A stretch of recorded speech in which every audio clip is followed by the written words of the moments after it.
धाराशिवमध्ये शिवसेनेमधली दुफळी चव्हाट्यावर आली आहे। मेळाव्याच्या बॅनरवर ताराजी सावंत यांचा फोटो गायब आहे। सावंत वगळता सगळ्या शिवसेना नेत्यांचे बॅनरवर फोटो पाहायला मिळतात, मात्र सावंत यांचा फोटो नाहीये। सावंत समर्थकांनी या मेळाव्याकडे त्यामुळे पाठ फिरवलेली आहे।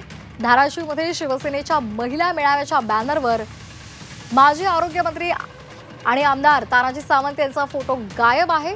धाराशिवमध्ये शिवसेनेच्या नेत्या आणि विधान परिषदेच्या उपसभापती नीलम गोरे यांच्या उपस्थितीमध्ये हा महिला मेळावा सुरू आहे। तर आपण हा फलक पाहत आहोत। धाराशिवमध्ये शिवसेनेचा महिला मेळावा सुरू आहे। महिला मेळाव्यातील बॅनरवर सावंतांचा फोटो नाहीये। ताराजी सावंत वगळता शिवसेनेच्या इतर सर्व नेत्यांचे फोटो आहेत, मात्र सावंतांचा फोटो नाही आणि त्यामुळे सावंत समर्थकांनी या कार्यक्रमाकडे पाठ फिरवली आहे।